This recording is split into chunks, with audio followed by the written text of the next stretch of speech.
Okay વિદ્યાર્થી મિત્રો, આજે આપણે છે એ ચોથું કાવ્ય ભણીએ એ પહેલાં હું તમને થોડીક ચર્ચા પરીક્ષામાં આપણે ભણ્યા છે એને કરી દઉં છું. આપણે શરૂઆતમાં પહેલું કાવ્ય ભણ્યા. પહેલું કાવ્ય પછી છે એ કાવ્ય મોરલી હતું. મોરલી કાવ્યમાં કૃષ્ણ ભક્તિનું વર્ણન કરેલું હતું. મીરાબાઈએ ખૂબ જ સહજતાથી કૃષ્ણ ભક્તિ કેવી હોવી જોઈએ, કૃષ્ણ લીલાઓ કેવી કરતા તેનું વર્ણન કરેલું હતું. અને એમાં છે મેં તમને વ્યાકરણ પણ ટીક કરાવ્યું હતું, સમાસ પૂછાતા હતા એ ટીક કરાવ્યા હતા, શબ્દ સમૂહ ટીક કરાવેલા છે, સમાનાર્થી પણ ટીક કરાવેલા છે અને લખાવેલા પણ છે. અને સાથે સાથે હોમવર્ક પણ લખાવ્યું હતું અને તે તમે તમારા ક્લાસ ટીચરને દેખાડ્યું હશે. પણ ખાસ વાત એ કે તમે હોમવર્ક સાચવ્યું પણ હશે. પછી ત્રીજો પાઠ છે પ્રયાણ પાઠ મેં તમને કરાવ્યો. પ્રયાણ પાઠ છે એ તમને પરીક્ષામાં છે એ જે રીતે પૂછાય છે, એનું વ્યાકરણ જે રીતે પૂછાય છે એ પણ મેં તમને સાથે ટીક કરાવ્યું હતું, કે જેની ચર્ચા આપણે છે હવે પછીના લેક્ચરમાં એ જ લેક્ચરમાં છે એ આખા વિડીયોમાં કરી હતી. અને એ પાઠમાં જે ભદ્રમ ધર્મના નામે જે ગોટાળા વાળ્યા હતા એમાં હાસ્ય જે ઊભું થયું હતું એનું વર્ણન ખૂબ સહજતાથી આપણે કરેલું છે. બીજું કે એ પાઠમાંથી તે જે જરૂરી વિગતો હતી, જે જરૂર સમાનાર્થી હતા, વિરુદ્ધાર્થી હતા, શબ્દ સમૂહ હતા, સમાસ હતા, એ પણ ટીક કરાવીને લખાવી દીધા છે. એ પણ તમે હોમવર્ક દેખાડી દીધું હશે ને સાચવી રાખ્યું છે. હવે આપણે ચોથું યુનિટ ભણવા જઈ રહ્યા છીએ. એનું નામ છે જીવન અંજલિ થાજો. જીવન અંજલિ થાજો એટલે જીવનનું સમર્પણ થજો. જીવનનું સમર્પણ એટલે કે આપણે છે એ બીજાના સારા કાર્ય માટે, બીજાને ઉપયોગી થઈ શકે તેની માટે, બીજાને છે એ માર્ગ દેખાડી શકીએ તેની માટે એવું જીવન સમર્પણ કરવાનું છે. નહીં કે ભાઈ આ બેલ મુજે માર, એ રીતના નથી કરવાનું. હું એવા કેટલાક ઉદાહરણ આપું, હાલની પરિસ્થિતિની વાત કરું એટલે તમને વધારે આ કન્સેપ્ટ ક્લિયર થશે. અત્યારના કોરોનાની મહામારી છે, એના કારણે ઘણા બધા એવા વ્યક્તિઓ છે કે જેની સ્થિતિ બહુ ખરાબ થઈ ગઈ છે, કે રોજનું કમાતા હતા રોજનું ખાતા હતા. એવા વ્યક્તિઓની સ્થિતિ ખરાબ થઈ ગઈ છે, કારણ કે બધા ઉદ્યોગ ધંધા બંધ છે. રોજનું કમાતા અને રોજનું ખાતા હતા, એના ધંધા ચાલતા નથી. જે મજૂરી કરતા હતા એને સાંજનું ખાવાનું મળવું કે ન મળવું એની ઉપર પ્રશ્નાર્થ થઈ ગયો છે. પછી મજૂરોને અહીંયા ખાવાનું ન મળ્યું એટલે ચાલતા તે પોતાના વતનની વાટ પકડી હતી. એવી તે ઘણી બધી ઘટનાઓ છે કે વતનની વાટ પકડીને અડધા રસ્તે મૃત્યુ પામ્યા હોય એવી પણ ઘટના છે. એક વ્યક્તિ ક્યાંક મહારાષ્ટ્રથી કે એનીથી પોતે ક્યાંક, મને લગભગ રાજ્યનું નામ યાદ નથી, પણ એ પોતે બિહાર કેમ જતો હતો, પણ એ વ્યક્તિ સાયકલીને જતો હતો, પણ કેટલાય દિવસથી એને ખાવાનું ન મળ્યું. ખાવાનું મળ્યું હોત તો જીવી જાત. એટલો બધો વૃદ્ધય નહોતો અને એટલો બધો યુવાન પણ નહોતો, 40-45 વર્ષનો આધેડ ઉંમરનો હતો. એ વ્યક્તિ છે એ પણ છે એ બહુ ખરાબ સ્થિતિમાં રસ્તા વચ્ચે મૃત્યુ પામે છે. એનું આખા અંદરના આંતરડા છે એ સંકોચાઈ ગયા હોય છે. આવી ઘટનાઓ પણ બની હતી.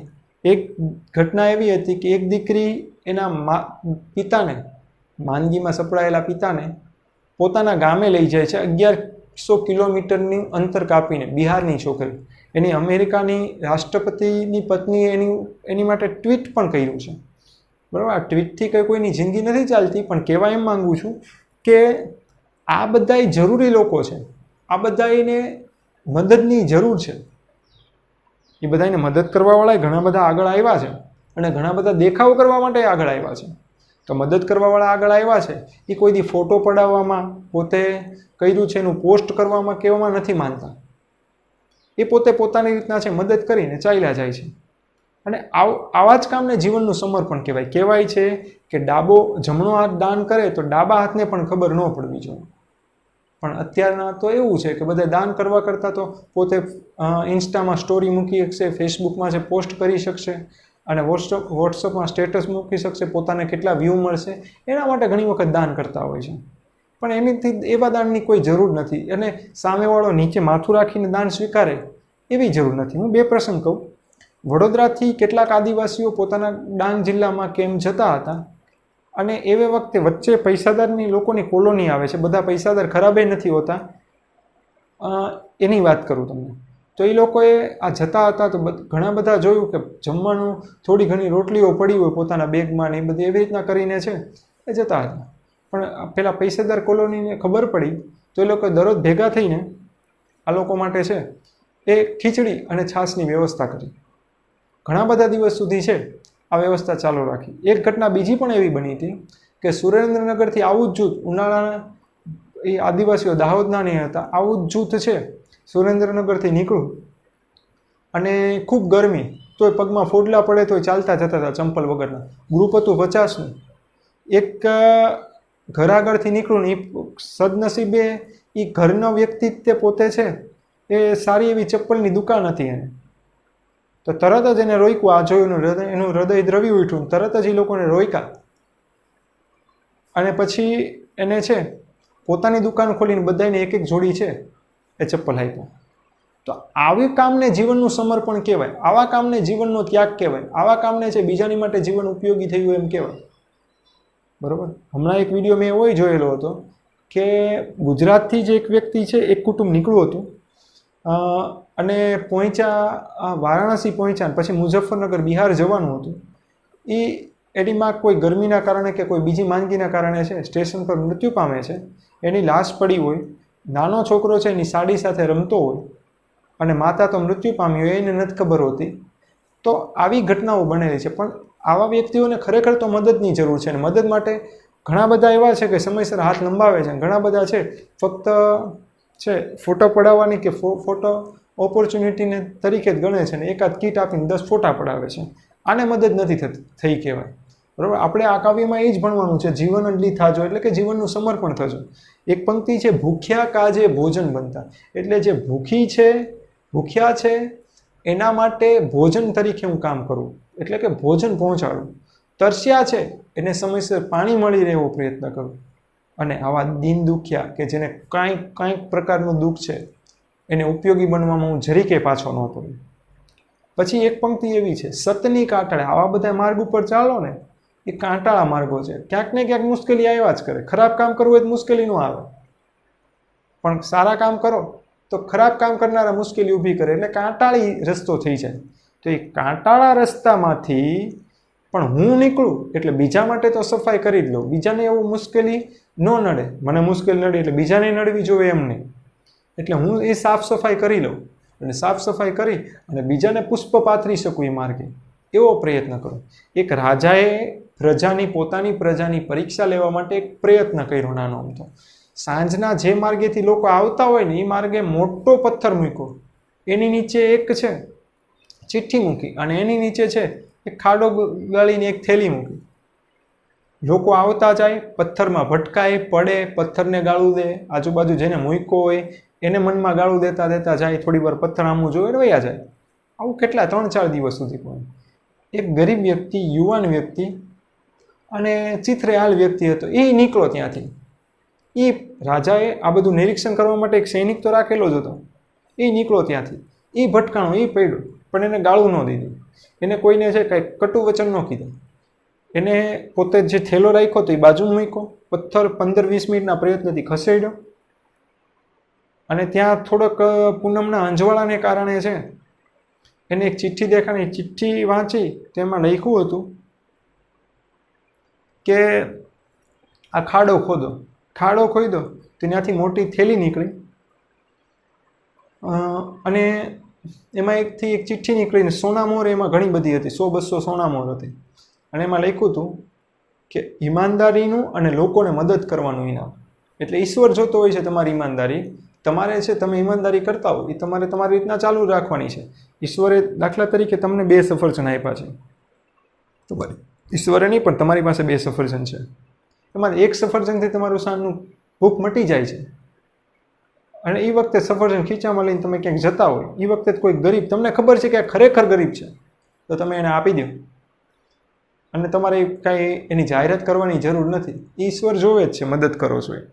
બરાબર. તમારે એવું નથી વિચારવું હું સાચા વ્યક્તિને આપું છું, ખોટા વ્યક્તિને આપું છું. તમારે ફક્ત મદદ કરવાની છે. એ જ વસ્તુ આ કાવ્ય શીખવાડે છે, જીવન અંજલિ થાજો. અત્યારના તમારી સામે જ તે દરરોજના ન્યૂઝપેપરમાં એવી ઘટનાઓ ઘણી બધી આવતી જશે કે ઘણા બધા છે રોટલીના ટુકડા લઈને ટ્રેનના પાટા આગળથી જતા રાત પડીને સૂઈ ગયા રોટલી માટે જ શહેર આવ્યા હતા અને રોટલી માટે જ પાછા ગામડે જાય છે અને ટ્રેન ઉપરથી ચાલી જાય છે, રોટલીના ટુકડા અને થોડું ઘણું શાક ને બધું વેરાયેલું હોય છે અને માણસો મૃત્યુ પામ્યા હોય છે, બરાબર. કોઈક છોકરો છે સુટકેસ ઉપર સૂઈને એની માતા એને ઢળીને લઈ જતી હોય, બરાબર. 50-60 કિલોમીટરનું અંતર નથી કાપવાનું હોતું, 500-700 કિલોમીટર ચાલીને જાય છે. તો આવા ઘણા બધા વ્યક્તિઓ છે, પણ આવા વખતે તે સારા અને ખરાબ વ્યક્તિઓનો છે તફાવત નીકળે છે. સારા વ્યક્તિઓ ઘણા બધા છે કે કાંઈ જાહેરાત કરવા વગર છે કીટે પહોંચાડી છે, કાંઈ જાહેરાત કર્યા વગર છે બને તેટલી મદદ કરી છે, બરાબર. વોટ્સઅપમાં સ્ટેટસ મૂક્યા વગર પોતે મદદ કરી છે. તો આવા લોકો છે ને એવા લોકો છે કે એક નાની એમથી કીટ આપીને છે એ પોતે ઘણા બધા સ્ટેટસ મૂકી દીધા, ઘણી બધી છે જાહેરાતો કરી દીધી. અને એવા નેતા હોય છે કીટ આપતા જઈને એમ કહેતા જાય કે ભાઈ આ નેતા તરફથી છે, હવે એને મત આપજો. આવા શરમ વગરના પણ છે, પણ એને જીવનનું સમર્પણ ન કહેવાય. કે ખબર ન પડે લોકોને મદદ કરો છો તો એને જીવનનું સમર્પણ કહેવાય. તો હવે આપણે કાવ્યનું થોડુંક વિગત સમજી લઈએ. જીવન અંજલિ થાજો કાવ્યનો પ્રકાર પ્રાર્થના કાવ્ય પણ કહેવાય અને પ્રાર્થના ગીત પણ કહેવાય. જીવન અંજલિ થાજો એટલે કે જીવનનું સમર્પણ થજો. કાવ્યનો પ્રકાર પ્રાર્થના કાવ્ય પણ કહેવાય ને પ્રાર્થના ગીત પણ કહેવાય. પછી કવિનું નામ છે કરસનદાસ માણેક. કવિનું નામ છે કરસનદાસ માણેક. એનું ઉપનામ છે વૈશંપાયન. ઉપનામ છે વૈશંપાયન અને વૈશંપાયન ઉપનામથી કટાક્ષમય કાવ્ય લખેલા છે. વૈશંપાયન ઉપનામથી કટાક્ષમય કાવ્ય લખેલા છે. પછી કરસનદાસ માણેકનો જન્મ કરાંચીમાં થયો હતો. ભાગલા પડ્યા પછી છે જામનગરના હડિયાણામાં આવીને રહ્યા. પછી એમનો કાવ્ય સંગ્રહ છે આલબેલ અને મધ્યાહન. કાવ્ય સંગ્રહ છે આલબેલ અને મધ્યાહન. એમની બીજી રચનાઓ છે હરિના લોચન્યા અને લાક્ષાગૃહ. હું તમને કહું તો આ કાવ્ય 4 માર્કના એક પ્રશ્ન પૂછાઈ શકે અથવા 1 માર્કના પ્રશ્ન પૂછાઈ શકે અથવા વ્યાકરણ પૂછાઈ શકે. એ કાવ્ય ભણાવતો જઈશ ને સાથે તમને કહેતો જઈશ. પછી ફરીવાર બોલું છું, જીવન અંજલિ થાજો કાવ્યનો પ્રકાર પ્રાર્થના કાવ્ય કે પ્રાર્થના ગીત. જીવન અંજલિ થાજો એટલે જીવનનું સમર્પણ થજો. કવિનું નામ છે કરસનદાસ માણેક. એનું ઉપનામ છે વૈશંપાયન. ઉપનામ વૈશંપાયનથી કટાક્ષમય કાવ્ય લખેલા છે. પછી કરસનદાસ માણેકનો જન્મ કરાંચીમાં થયો છે. પછી વતન છે જામનગરનું હડિયાણા. ભાગલા પછી રચના છે હરિના લોચન્યા અને લાક્ષાગૃહ. કાવ્ય સંગ્રહ છે આલબેલ અને મધ્યાહન. કાવ્યમાં જોજો, કાવ્ય ભણશું ને ત્યારે વારંવાર જીવન અંજલિ થાજો, જીવન અંજલિ થાજો, જીવન અંજલિ થાજો એ પંક્તિ આવશે. એટલે એને ધ્રુવ પંક્તિ કહેવાય. ધ્રુવ પંક્તિ એટલે શું? વારંવાર આવતી મુખ્ય પંક્તિ એને ધ્રુવ પંક્તિ કહેવાય. હું કવિ પરિચયનો બીજો પેરેગ્રાફ વાંચું છું અત્યારના. આ પ્રાર્થના કાવ્ય છે, લખ્યું છે. પ્રાર્થના કાવ્ય કે પ્રાર્થના ગીત બે થઈ શકે.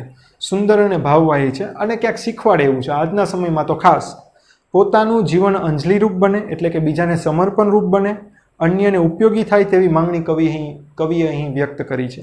ભૂખ્યા માટે ભોજન બનવું, તરસ્યા માટે જળ બનવું, દિન દુખ્યા એટલે જરૂરી છે એવા વ્યક્તિને આંસુ લૂછતા થાકવું નહીં.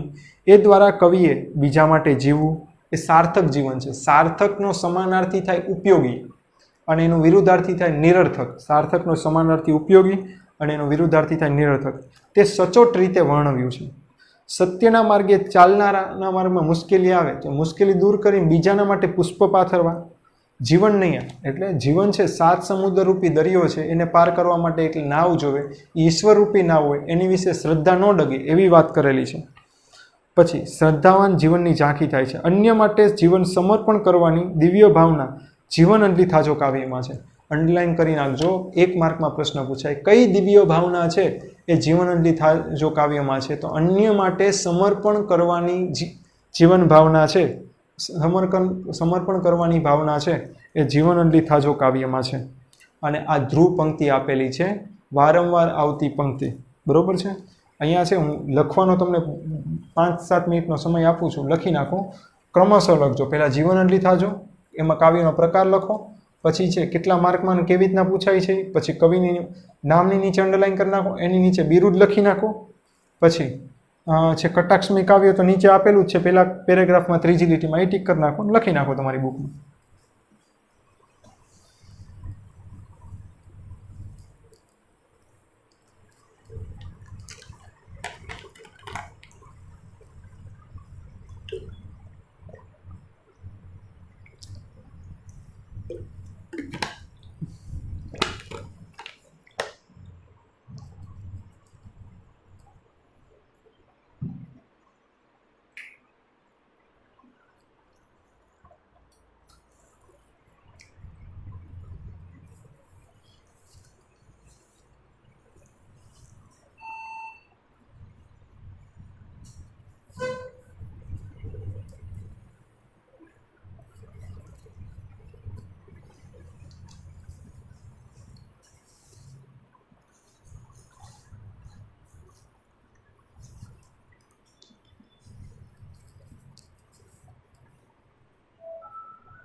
લખાઈ ગયું હશે. હવે આપણે આ કાવ્યના સમાનાર્થી, વિરુદ્ધાર્થી, સમાસ ને વ્યાકરણ લખીને પછી કાવ્યની સમજૂતી લઈએ છીએ. પછી 4 માર્કના પ્રશ્ન ટીક કરાવું છું અને 1 માર્કના પ્રશ્ન હોમવર્કમાં આપું છું. આ બધું તમારી પાસે તમારે સાચવીને રાખવાનું છે.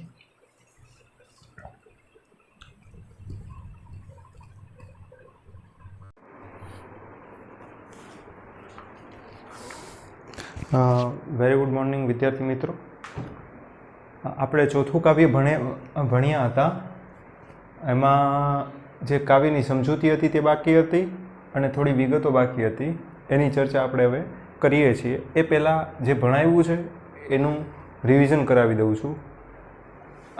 જીવન અંજલિ થાજો જે આપણે કાવ્ય ભણી રહ્યા છીએ એ કાવ્યનો પ્રકાર પ્રાર્થના કાવ્ય પણ કહી શકો, પ્રાર્થના ગીત પણ કહી શકો.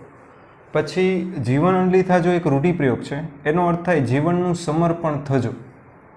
એના કવિ છે કરસનદાસ માણેક. કરસનદાસ માણેકને બિરુદ મળેલું છે વૈશંપાયનનું. કરસનદાસ માણેકને બિરુદ મળેલું છે વૈશંપાયનનું. કરસનદાસ માણેકનું એને કટાક્ષમય કાવ્યોમાં, આ ઉપનામથી કટાક્ષમય કાવ્યોમાં છે એ કાવ્ય સંગ્રહ લખેલા છે. બરાબર. કટાક્ષમય કાવ્ય કરસનદાસ માણેકે વૈશંપાયન ઉપનામથી કટાક્ષમય કાવ્ય લખેલા છે. એમના કાવ્ય સંગ્રહ 2 છે, આલબેલ અને મધ્યાહન.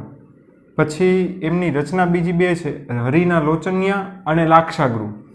પછી વારંવાર કાવ્યમાં છે ને એકને એક પંક્તિનું રિવિઝન થાય છે. જીવન અંજલિ થાજો, જીવન અંજલિ થાજો, જીવન અંજલિ થાજો, જીવન અંજલિ થાજો. એટલે ધ્રુવ, એને ધ્રુવ પંક્તિ કહેવાય. ધ્રુવ પંક્તિ એટલે શું? તો કે વારંવાર આવતી પંક્તિ. હવે આ કાવ્ય 4 માર્કમાં અને 1 માર્કમાં મોસ્ટ આઈએમપી છે. 4 માર્કમાં અને 1 માર્કમાં આ કાવ્ય છે એ મોસ્ટ આઈએમપી છે. હવે હું તમને છે એ કાવ્યની થોડી વિગતો છે એ બોર્ડ ઉપર લખી દઉં છું, અને કાવ્યની થોડી વિગતો બોર્ડ ઉપર લખી દઉં છું જે વ્યાકરણ છે, અને પછી છે આપણે કાવ્યની સમજૂતી લઈએ છીએ. આપણે જોઈએ.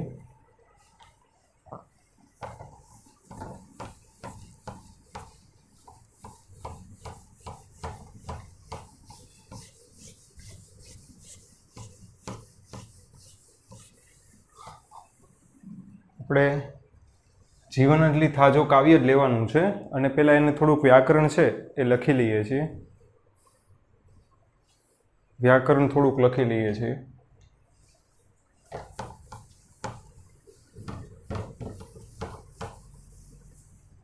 એ જોઈએ. પહેલાં તો એક સીધો હું બાજુમાં રૂઢિપ્રયોગ હશે તો કાઉન્સમાં રૂઢ લખીશ. જીવન અંજલિ થાજો એટલે જીવનનું સમર્પણ થજો કે થાજો. બરોબર, આ તમને રૂઢિપ્રયોગમાં પૂછાય. પછી છે કાજે શબ્દ. કાજે એટલે માટે, આ સમાનાર્થીમાં પૂછાય. કાજે એટલે માટે. પછી જળ. જળ એટલે પાણી અથવા નીર, આ પણ તમને સમાનાર્થીમાં પૂછાય. પછી દિન દુખિયાના. દિન દુખિયાના. દિન દુખિયાના આંસુ લોતા. દિન દુખિયાના આંસુ લોતા એટલે કે ગરીબોની